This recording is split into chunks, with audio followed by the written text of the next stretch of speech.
Good morning student.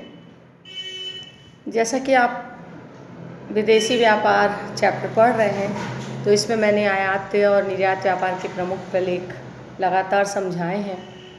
इसमें आगे हम देखेंगे कि आयात व्यापार इसकी गतिविधियां क्या है। अगर हमको विदेशों से माल मंगाना है, जब एक देश दूसरे देश से माल मंगाता है तो इसे हम प्रोसीजर ऑफ इम्पोर्टिंग गुड्स अर्थात पहले तो आयात व्यापार का मतलब समझें। जब एक देश दूसरे देश से माल मंगाता है तो इस क्रिया को ही हम बोलेंगे आयात करना।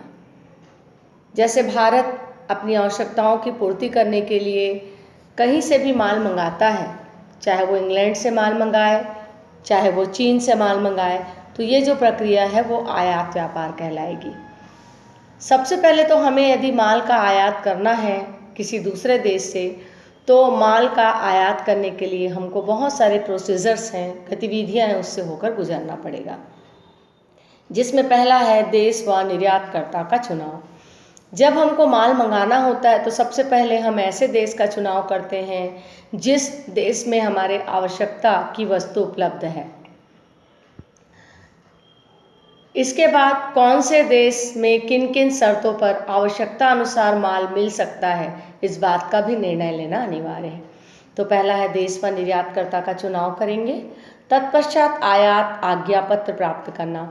जैसे ही हमें इस बात की जानकारी होती है कि अमुक देश में हमारी आवश्यकता की वस्तु मिल सकती है, जब हम उस देश का चुनाव कर लेते हैं तो हमें आयात आज्ञा पत्र जो है प्राप्त करना पड़ता है।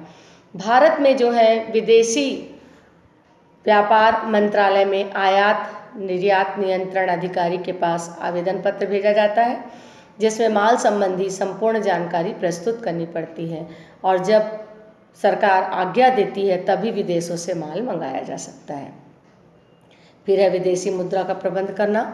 जब आज्ञा पत्र की प्राप्ति हो जाती है तो विदेशी मुद्रा का प्रबंध भी करना पड़ता है। साधारणतः निर्यातकर्ता अपने माल के मूल्य का भुगतान अपने ही देश की मुद्रा में चाहता है, तो इसके लिए मुद्रा की व्यवस्था करनी पड़ती है।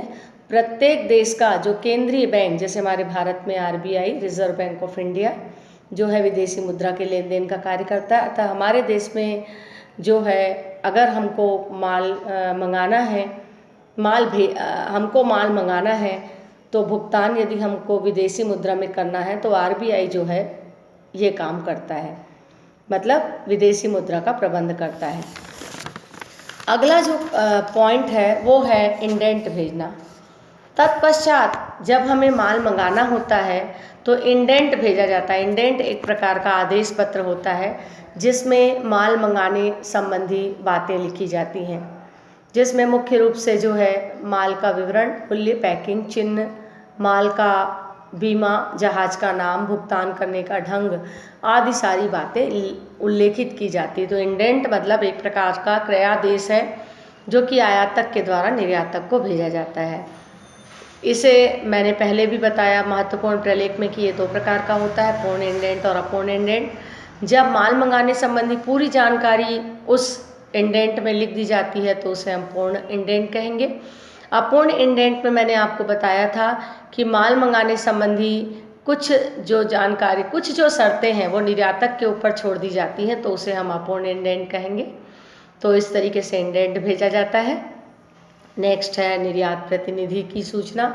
निर्यात प्रतिनिधि जैसे ही उसको इंडेंट की प्राप्ति होती है तो वह जो है आयातक को इस बात की सूचना भेज देता है कि आपका इंडेंट जो है हमें प्राप्त हो गया है। तो ये मैंने आज आपको बताया कि अगर हमको माल विदेशों से मंगाना है तो सबसे पहले हमें किन किन प्रोसीजर्स से होकर गुजरना पड़ेगा।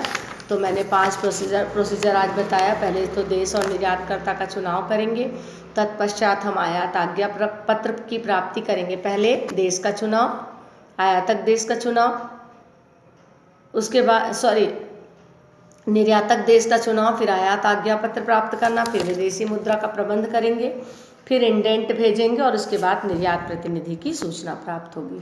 Thank you. बाकी जो शेष पॉइंट्स है वो अगले वीडियो में मैं आपको बताऊंगी।